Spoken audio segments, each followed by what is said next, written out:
Bienvenidos. En esta oportunidad aprenderemos una técnica para probar la validez o invalidez de un argumento que se llama prueba formal de validez. Las tablas de verdad son apropiadas para probar la validez de un argumento, pero cada vez son más difíciles de manejar a medida que aumenta el número de enunciados, proposiciones que lo constituyen. Como recordarán, en la técnica de las tablas de verdad hay que conjuntar los enunciados, conjuntar las premisas. Y si un argumento tiene muchos enunciados, muchas premisas, pues hay que hacer todas esas conjunciones. Y en el caso de que el argumento tenga muchas variables, 5 o 6, recordarán, la tabla va a necesitar muchas filas. El número de filas se calcula como 2 a la n. Si fueran 5 variables, pues 2 a la quinta, 32. Si fueran 6, 2 a la sexta, 64.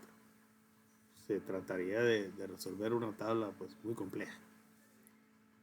En esta técnica, para deducir la conclusión, se utiliza un método más eficiente que prueba la validez de un argumento extenso partiendo de argumentos elementales válidos. Pero, ¿qué son argumentos elementales válidos? Bien, argumentos porque poseen los tres elementos que tienen todos los argumentos. Las premisas, término de enlace y la conclusión. Elementales porque forman la unidad mínima a utilizar. Van a ser la base de nuestra técnica. Y válidos, pues porque todos estos argumentos que vamos a utilizar ya se ha probado su validez. Si alguien quisiera probarlo, perfectamente puede usar la técnica de las tablas de verdad para comprobarlo. A continuación, tenemos el listado de las reglas de diferencia o estos argumentos elementales válidos. Nosotros estaremos revisando 9 de ellos. Muy importante reconocer cada uno de ellos. Tiene características muy especiales. Por ejemplo, ¿cuántos de estas 9 reglas solo tienen una premisa? Bueno, podemos verificar que solo tiene una premisa, la absorción. Solo tiene una premisa, la simplificación. Y solo tiene una premisa, la adición. El resto tienen dos premisas. De tal manera que cuando nosotros tengamos una regla y queramos identificarla, pues esta va a ser una de las características que vamos a estar utilizando.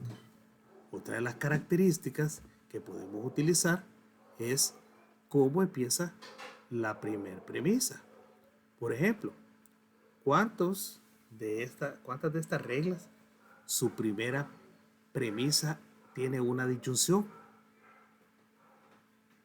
Podemos probar que solo uno, el silogismo disyuntivo. Ninguna de las otras tiene una disyunción al principio. Otra de las características es cuántas de estas reglas su primera premisa es una conjunción. Podemos notarlo que el dilema constructivo tiene una conjunción en su premisa y también la simplificación tienen una conjunción. Ahora bien, si queremos verificar cuántas de estas premisas o cuáles de estas premisas empiezan con una condicional.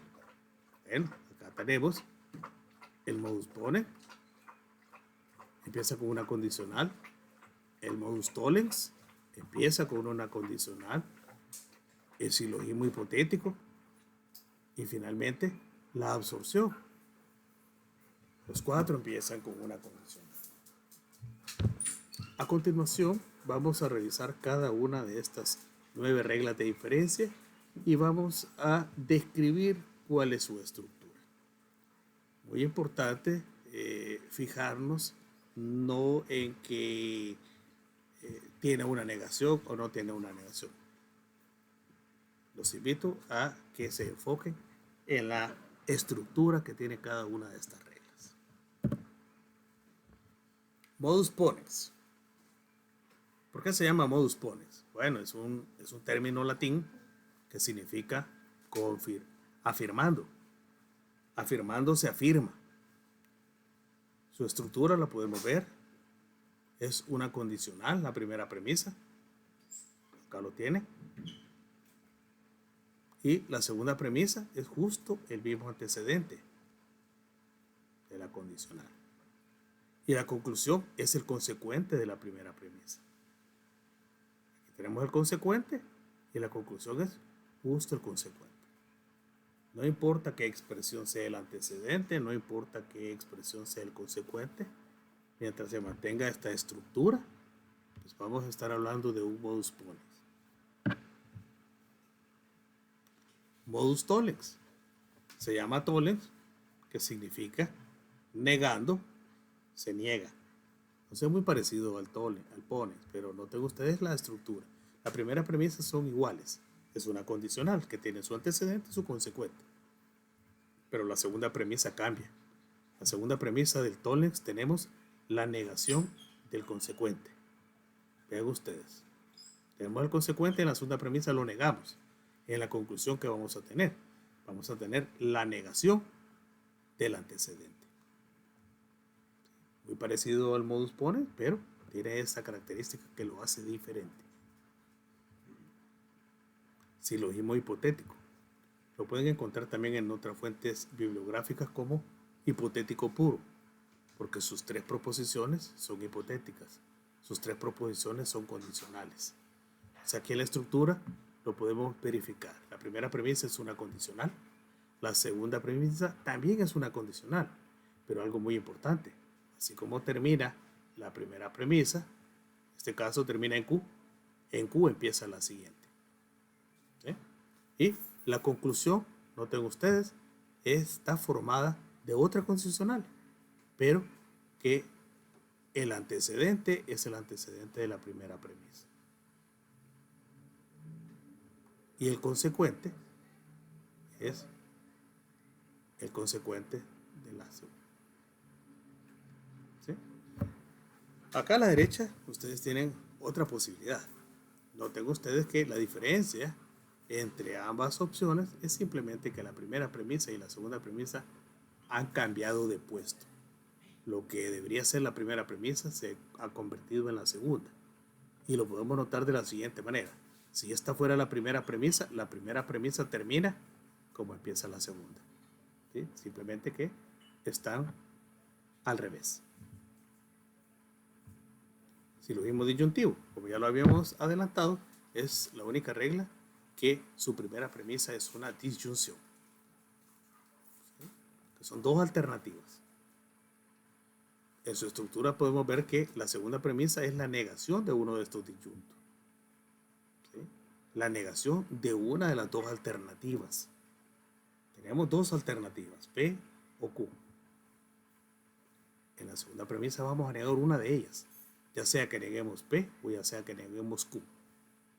Y en la conclusión es la afirmación del otro disyunto, es la afirmación de la otra opción que se plantea en la primera premisa. En el caso que hayamos negado P, la conclusión será Q. En el caso que hayamos negado Q, la afirmación será P. En otros textos, en otras fuentes bibliográficas, a esta regla le conocen como tolendo ponens. Negando se afirma. Luego tenemos el dilema constructivo. Habíamos adelantado que es una regla cuya primera premisa es la conjunción de dos condicionales. ¿Sí? ¿Cómo está formada su segunda premisa? Pues se toma los antecedentes de ambos condicionales, P y R, y esos aparecen en la segunda premisa como una disyunción. ¿Cómo está formada su conclusión? Pues es una disyunción de los dos consecuentes. En este caso, Q y S. Q y S. En el caso de la absorción es una de las tres reglas que solo tiene una premisa. Y esa premisa es pues, una condicional con su antecedente y con su consecuente. podemos notar en la estructura de su conclusión que está formada por el mismo antecedente P, pero el consecuente cambia. El consecuente está formado por la conjunción de antecedente y consecuente. Y no importa que primero vaya Q y luego vaya P, o que primero vaya P y luego vaya Q. No importa cuál de los dos aparezca primero en la conjunción.